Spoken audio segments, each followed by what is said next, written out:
Greetings everybody, this is Emily from Pages in Ink, and today I'm going to be doing my science fiction part to my Year in Books Review 2015. If you haven't seen my previous video where I talk about dystopias, I'll put the link to that down below, as well as the link to some of the book talks I've done. I think I've only actually done one book talk, I believe, for these. And it was more of like a serious discussion and less of a book talk. So there's only going to be one link to that. But anyway, what I'm doing, if you didn't see that video, is I am breaking down the books I read in 2015 by genre, and I'm using the last week of the year to talk about the books I read, what I would recommend, what I didn't like so much, and just kind of like review my year in books. Some of the books I don't have with me, either because they're library books or they're on my Nook, and my boyfriend has my Nook. And some of the books aren't actually on any of these lists, like the books that I read this year, because they're either manga, which I didn't want to put into its own category, because I do have graphic novels, and they're graphic novels, but they're different in my opinion. A lot of those were also from the library, and I only read like 2 series, and it's the same thing with like contemporary. I only read maybe 3 contemporary books this year, so I didn't want to like make smaller videos for these because, like I said, I just wanted to do them in the last week of the year, and if I added those it would be like more than a week, and I don't want to drive you guys crazy with me talking about books in like a 5-minute video. That isn't really all that exciting. So, with that, let's start. The very first book on my list is These Broken Stars by Amy Kaufman and Megan Spooner. I believe I gave this a 3 out of 5 stars on Goodreads. It wasn't exactly what I was expecting it to be, because a lot of people were saying it was really good, but I found quite a bit of it to actually be kind of boring. I do remember liking the relationship in the story, but there were some things that I just thought were a little weird, and some things that I figured that I thought didn't really add up. There were good parts to the story that I really liked. I did like the idea of the plot, the relationships, like I said. I actually also really liked the characters, so that's more of like a 3 out of 5 star book for me. The next book I have is 1,000 Pieces of You, which I believe I gave either 4 out of 5 or 5 out of 5 stars on Goodreads. That's by Claudia Gray. I really, really enjoyed the story, which I wasn't really expecting to. I thought I would like it, but I didn't think I'd like it as much as I did, mainly because romance books are not really my favorite unless they heavily involve some action. And this kind of does, but it still also really heavily relies on some like romance aspects to it. But it's definitely a really interesting concept. If you don't know what 1,000 Pieces of You is about, and I probably should have done this for These Broken Stars. Whoops. But 1,000 Pieces of You is a story about a world where the main character, whose name escapes me, I didn't write it down, and I don't have it in front of me. But her parents are scientists, and they created this device called a Firebird, which they can use to hop dimensions. And in doing so, her father ends up disappearing. People kind of assume that he was murdered, I believe, by one of their, like, not students, but like one of their assistants. And the main character has to chase the assistant through the different dimensions, trying to track him down and bring him home so he can get punished for his crimes, and so she can find out what happens to her father. And she also has help from one of the other assistants that she kind of has feelings for. So there is like a love triangle, which wasn't my favorite part, but it was still a really good story. And she jumps from different dimensions, and some of the different dimensions even had her located in different places. Like one was Russia, one was, I believe, London. So it was really interesting to read because you saw these different places. You also really learned to like the characters and even the antagonist a little bit. And you kind of learned that not everything is what it seems. And I really enjoyed it. So the next book I have is Stitching Snow by R.C. Lewis, and I also have Spinning Starlight, which isn't the second book in a series, but it's a second book in like the same area as Stitching Snow. Stitching Snow is like a Snow White retelling in a sci-fi world where she escapes, or she gets sent away with the help of a guard because her stepmother is trying to kill her, and which is, you know, with the whole the whole Snow White story. And she goes to a different planet and becomes this, like, not really a mechanic, but she's kind of like a programmer, and she stitches things together, and her name is Essie. I don't know if that's technically a spoiler because it's just kind of obvious. I kind of figured it pretty much the entire time, even though Essie doesn't really say where she came from. But anyway, and this other guy crash lands trying to find the princess who had run away from home, and they're trying to return her to her home. So they go on a journey to kind of get her home without really alerting her stepmother because it would cause problems, and it's actually a really good book. When I think back on it, I feel like not a lot really did happen. It was probably more, I don't know. I feel like from A to B seemed really short, but like the story itself was just really good, and I really enjoyed it.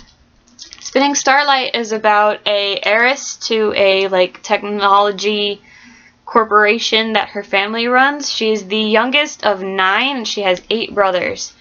And the story is a retelling of a fairy tale by Hans Christian Andersen called The Wild Swans.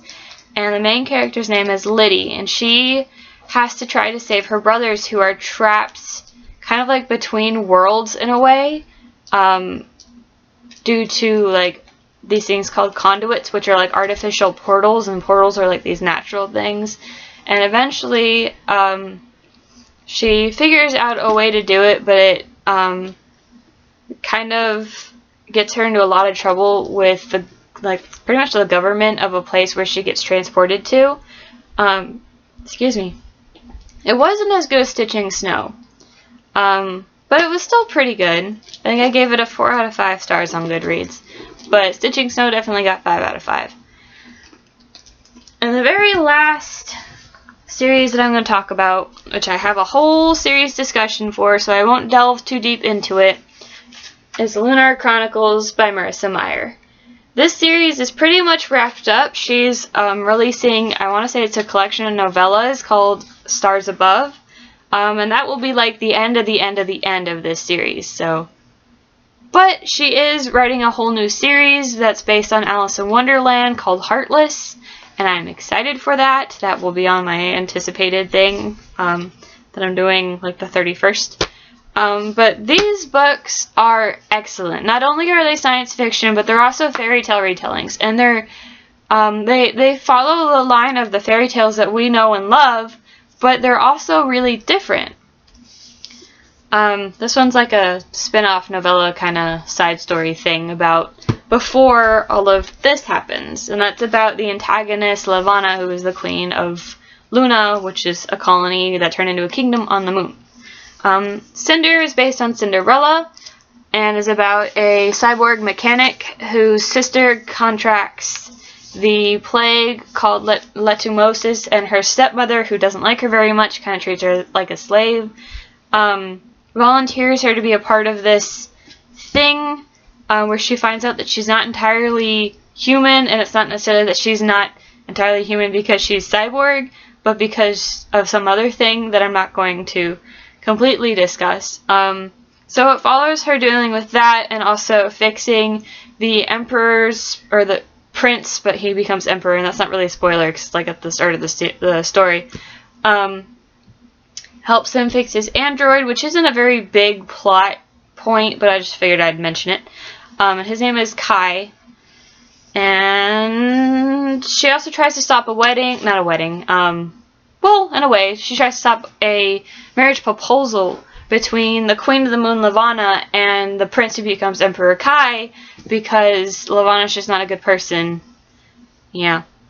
Then we have Scarlet, which is based on Red Riding Hood. It's about a farm girl, and this is all taking place like in a far future, not distant, or not like, it's far future if it ever even really occurs.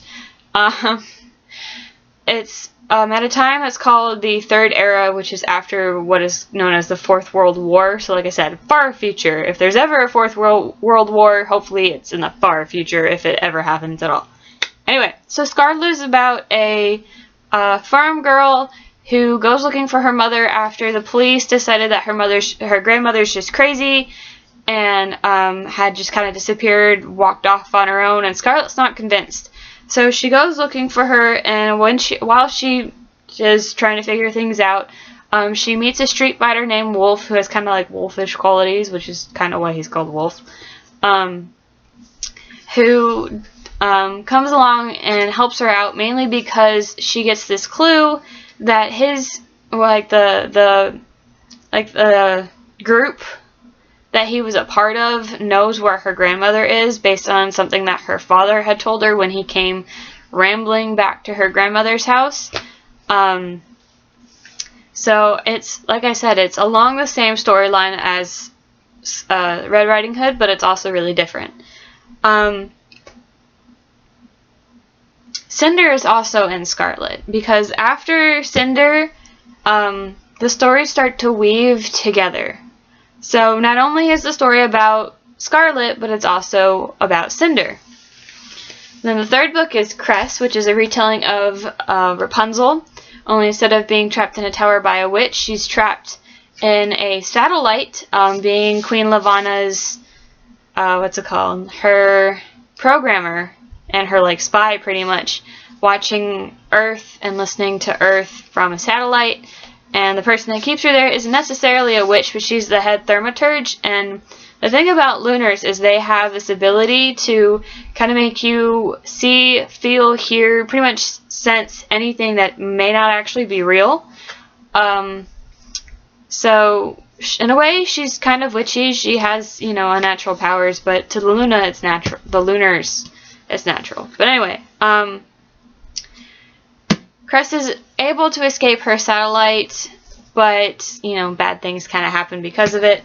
And Scarlet and Cinder are both in this story as well, because like I said, they kind of start to weave together. And the very last book is a book that came out this year and was great, and that was Winter, which is a retelling of Snow White, which is also intermingling with the rest of the series. It's about a Princess of Luna who is Queen Lavanna's stepdaughter, because she marries her father, who later dies, but it's not in this.